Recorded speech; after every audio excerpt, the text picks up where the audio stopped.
Salut à tous, c'est Amaxter, j'espère que vous allez bien. Aujourd'hui on se retrouve pour un nouveau tour de cartes expliqué. Donc c'est un tour que j'apprécie beaucoup car il est assez facile à apprendre et il a un très bon impact sur le spectateur. Allez, c'est parti pour la démonstration du tour. Alors pour ce tour on a besoin d'un paquet de cartes normales avec des cartes mélangées et je vais commencer par te demander de choisir deux cartes jumelles, celles de ton choix. Bah, les deux rois rouges. Ok, donc je vais chercher les deux rois rouges dans le jeu. Donc tout d'abord le roi de carreau,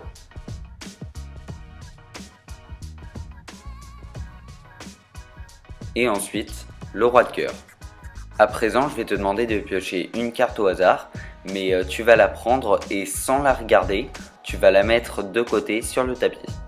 Donc vas-y, voilà, tu la regardes pas et tu la mets sur le côté.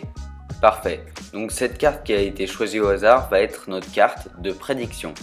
Alors à présent, je vais prendre les deux rois rouges et les perdre à peu près dans le milieu du jeu.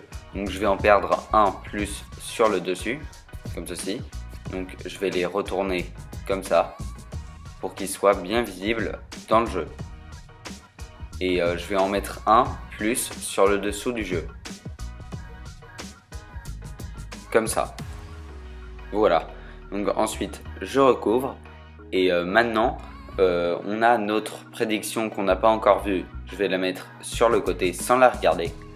Et à présent, je vais faire deux tas et distribuer une carte à gauche, une carte à droite, comme ceci. Et en fait, on va prendre le paquet dans lequel se situent les deux rois.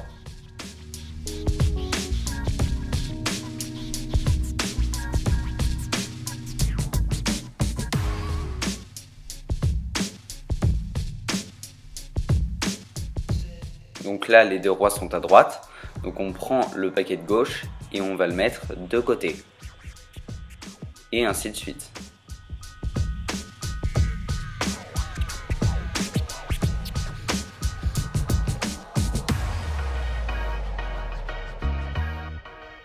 Donc là, cette fois-ci, les deux rois sont à gauche. On va prendre le paquet de droite et le mettre de côté pour garder le paquet de gauche. Là, il va nous rester plus beaucoup de cartes.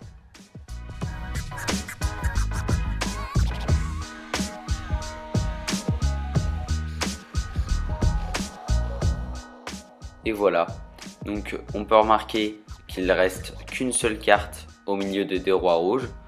Donc, je vais prendre les trois cartes et je vais te demander de prendre la carte qui se situe au milieu. Donc, c'est un 8 de pique. Et ce qui est incroyable dans tout ça, c'est que la carte de prédiction choisie au hasard depuis le début est la carte jumelle de 8 de pique, le 8 de trèfle. Et bien entendu, toutes les cartes peuvent être données à examiner par le spectateur. Les explications après l'intro.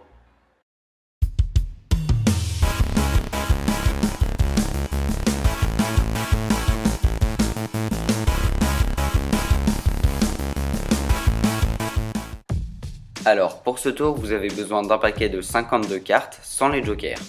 Alors, avant de commencer, il va falloir faire une petite préparation. Donc, vous allez prendre le paquet et vous allez faire deux paquets en séparant les cartes jumelles dans le même ordre.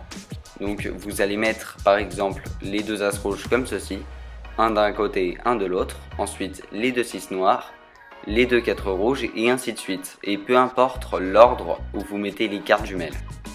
Alors une fois que vous avez fait ça pour chaque carte, vous allez remettre les paquets côte à côte et mettre un paquet sur l'autre, peu importe lequel. Une fois que vous avez fait ça, vous pouvez poser le paquet sur la table et commencer votre tour. Donc ce qui est bien avec cet ordre, c'est que vous pouvez couper les cartes autant de fois que vous voulez, ça ne le changera pas. Donc n'hésitez pas à faire couper les cartes aux spectateurs. Ensuite, vous allez lui demander de choisir deux cartes jumelles, donc peu importe les cartes. Donc moi je prends par exemple les deux rois rouges, mais vous pouvez faire choisir n'importe quelle carte au spectateur, ça n'a aucune importance. Donc vous prenez là les deux rois rouges et vous les mettez de côté, comme ceci. Ensuite, vous allez faire piocher une carte au spectateur, mais vous allez lui dire qu'il va pas falloir qu'il la regarde. Donc vous allez lui éventailler les cartes de cette manière, et peu importe la carte qu'il pioche, tant qu'il la regarde pas, ça n'a aucune importance. Donc imaginons qu'il choisisse cette carte, donc il la prend, et sans la regarder, il va la mettre de côté. Voilà, comme ça. Et ensuite vous allez inverser l'ordre des paquets, c'est-à-dire celui qui était en haut, vous allez le mettre en bas. Et donc une fois que vous avez fait ça, vous allez dire au spectateur que vous allez perdre les 2 rois rouges dans le jeu. Mais en réalité, vous n'allez pas les mettre n'importe où. Donc pour le premier roi rouge, vous allez le mettre plus sur le dessus. Donc vous allez le mettre en 10e position. Alors vous allez compter 9 cartes et mettre le roi en 10e position juste ici. Alors je vais vous donner une petite technique pour aller plus vite. Ce que je fais moi, c'est que je compte les cartes 3 par 3, comme ça, et une fois que j'arrive à 9, je mets la carte en 10e position. Et ça va beaucoup plus vite, mais faut bien s'entraîner. Et une fois que vous avez fait ça, vous faites pareil pour le 3 rouge, et vous le mettez cette fois-ci en 10e position en partant du dessous. Donc pareil, vous comptez 3 par 3 pour aller plus vite, et vous mettez le roi rouge, comme ceci. Ensuite, vous recouvrez. Et le tour est joué, vous n'avez plus qu'à poser le jeu sur la table et dire au spectateur que les rois vont retrouver sa carte. Alors vous distribuez une carte d'un côté, une carte de l'autre, et vous allez voir ce qui va se passer. Donc là, un des rois est déjà dans le paquet droit.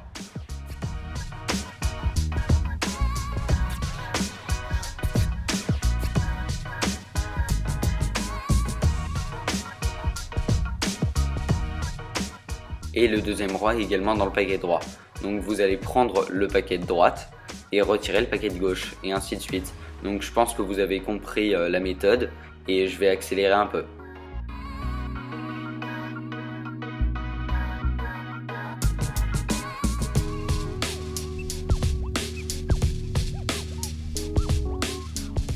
Une fois que vous arrivez là, il vous reste plus beaucoup de cartes. Et donc une carte va se retrouver entre les 2 rois rouges, et vous dites au spectateur de prendre la carte. Donc jusque là rien d'impressionnant. Il va regarder la carte qui est ici, un 3 de pique, et ensuite vous lui expliquez qu'il a choisi une carte depuis le début au hasard, et cette carte est la carte jumelle du 3 de pique, le 3 de trèfle. Et ce qui est bien avec ce tour, c'est que tout marche tout seul. Et bien entendu, vous pouvez tout donner à examiner aux spectateurs. Bon bah j'espère que ce tour vous aura plu. Je tenais également à vous remercier pour le nombre d'abonnés qui augmente beaucoup, ça fait super plaisir. Et sur ce, je vous dis à la semaine prochaine pour une nouvelle vidéo. Allez, salut!